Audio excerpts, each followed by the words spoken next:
행동의 목적을 이런 걸 잘 이해하지 못할 수 있고, 그러니까 당연히 목적에 맞는 행동이 무엇인지 잘 모르게 되고, 또 논리적이고 합리적인 생각들을 하기가 어렵고, 여러 가지 변수랑 경우의 수를 고려해서 효율적으로 행동하는 것이 어렵게 되는 것입니다. 안녕하세요. 오늘은 배우는 게 느린 아이에 대해 이야기해보려 합니다.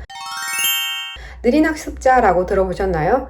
이 표준화된 그 지능 검사 결과에서 IQ가 72점 이상 그리고 84점 이하에 해당하는 사람을 의미합니다.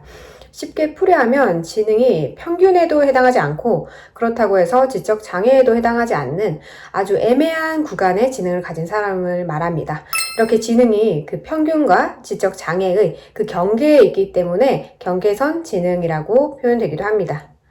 지능이라는 것은 단지 머리가 좋다 나쁘다가 아니라 목적에 맞게 행동을 하고 합리적으로 사고를 하고 효율적으로 환경을 처리하는 종합적인 능력을 의미하는데요.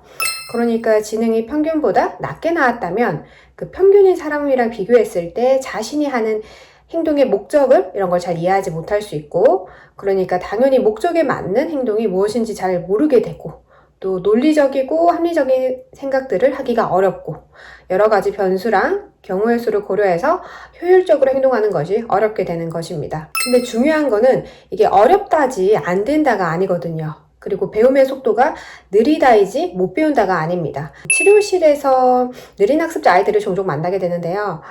이 아이들은 처음 내방할 때부터 지능이 의심돼요 라고 이렇게 오는 건 아니에요. 보통 어떤 이유로 내방을 할까요? 보통 언어지연, 산만함, 사회성 부족으로 내방하게 됩니다. 왜냐면은 유아기에는 아이의 지능이 낮다 높다 할 수 있는 일들이 많지 않거든요. 아이가 배우는 것들이 그렇게 복잡하거나 어렵지 않습니다. 또한 느린 학습자라고 하더라도 한글도 배우고 산수도 할 수 있기 때문에 유아기 시절에는 학습 어려움이 두드러지지 않을 수 있습니다. 그러나 이게 학교에 입학하면 이야기가 되게 달라지는데요. 학교에 입학하고서는 아이에게 요구되는 행동이랑 학습 수준 이런 것들이 조금 더 복잡하고 어려워지죠. 그래서 학교 입학 후에는 아이가 수업을 잘 따라가지 못하면서 조금은 또래랑 다른 어려움이 있을 수 있구나 이렇게 생각하시기 시작합니다. 물론 이 부분도 성격이야 이렇게 생각하고 놓치시는 경우도 되게 많습니다. 실제로 친구들 사이에서 따돌림을 당하고 자기 표현에 어려움이 있다고 이렇게 내방한 초등학교 4학년 아이가 있었는데요. 그 치료 과정 중에 종합심리검사를 진행을 했었고, 이때 아이가 느린 학습자라는 것을 알게 된 케이스도 있었어요. 때문에 느린 학습자라는 사실을 유아기 때부터 언제 어떻게 알 수 있는지는 좀 명확하게 말씀드리기 어려워요. 그래도 몇 가지 신호로 고려해 볼 수는 있겠는데, 주로 낮은 주의 집중, 적절한 대처가 어렵고, 그리고 또래에 비해서 서툰 의사소통, 낮은 감정 인식, 그리고 감정 표현 등 이런 것들이 있습니다. 근데 정말 이 특징만으로는 느린 학습자라고 생각하기 되게 어렵겠죠. 상당히 미묘한 차이이기 때문에 전문가의 정확한 평가가 필요하게 됩니다. 대신 초등학생 때부터는 느린 학습자가 보이는 특징이 조금씩 나타나기 때문에 확인해 볼 수 있는데요. 우선 느린 학습자 선별 체크리스트가 있습니다. 이렇게 체크리스트를 통해 점수를 매기고 경계선 지능의 위험도가 어느 정도인지 확인해 보시면 좋을 것 같아요. 체크리스트랑 채점 방법은 고정 댓글에 올려두겠습니다.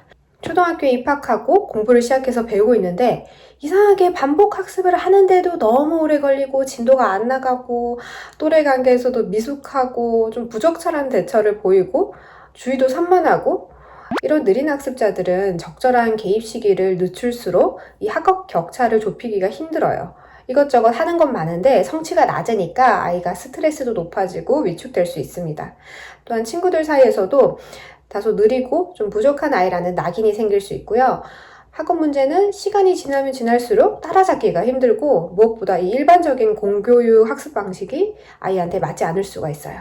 따라서 아이의 눈높이에 맞춰서 학습을 제공해 주는 것이 되게 중요합니다. 학습뿐만 아니라 대인관계 방식도 어떤 관계가 건강한 관계인지, 친구랑은 주로 어떤 주제로 이야기를 하는지, 어떤 것이 괴롭힘인 건지, 그럴 때는 또 어떻게 대처를 해야 되는지, 이런 문제 해결력이랑 판단 능력을 키울 수 있도록 많이 도와줘야 합니다. 오늘은 배우는 게 느린 아이, 느린 학습자에 대해 간략하게 소개해 보았는데요.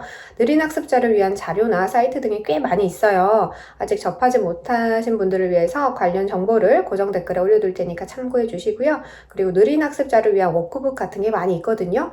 나라에서 무료로 배포해주는 워크북인데 제가 정리해서 업로드 해뒀으니까 무료로 편안하게 다운받아서 아이랑 공부해 보시면 좋을 것 같습니다.